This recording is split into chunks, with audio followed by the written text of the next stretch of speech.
the discus comes off your index finger. You make this shape with your hand.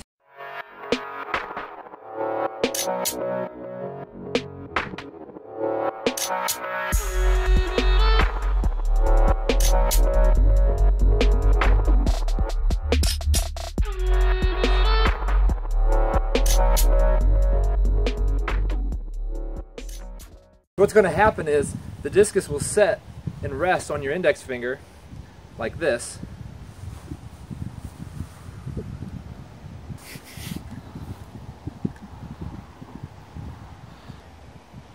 And you're really not holding on to it.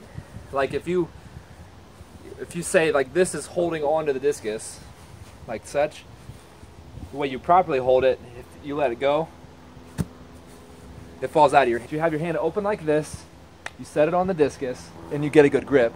And the way you keep the discus in your hand is to keep it moving. So like if I'm going to warm up or wind up, I'm going to swing it like this to keep it in my hand. And we'll use centripetal force to hold the discus in against your hand. So really you can swing it around and do whatever you got to do, and it'll stay as long as you're moving it. Rather than coming off this way, the discus comes off this way, like this.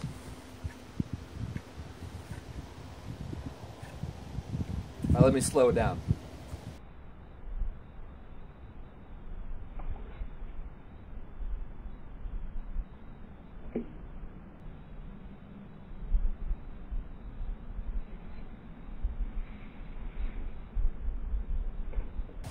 Another question that gets asked is, how wide should the fingers be? Should they be together or apart? And honestly, this is personal preference. I personally throw with my fingers apart, like this. I know some people who have their first two fingers together, like this.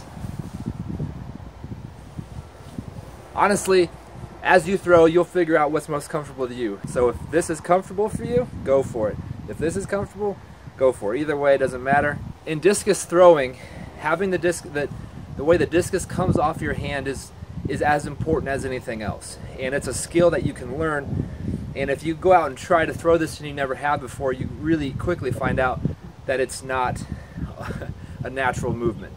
And so it's really good to practice that release as you learn to throw the discus. And so you can do it simply in just by tossing the discus up in the air, trying to get as many revolutions per second. So rather than a wobbly discus, you want a smooth discus.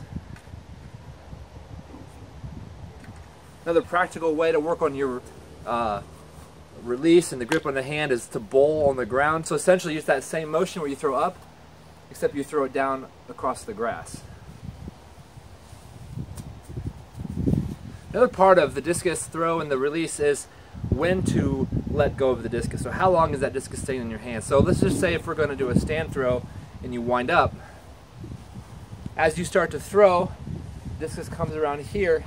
You really want to keep the discus in your hand as long as you can. It's good to try to hold the discus or be pushing the discus all the way out in front of you. So as the discus comes out of your hand, it's not really something you think about or have to do, but as you're learning to throw, keep it in your hand, push against the ground as long as you possibly can. I hope this video adds value to your throwing.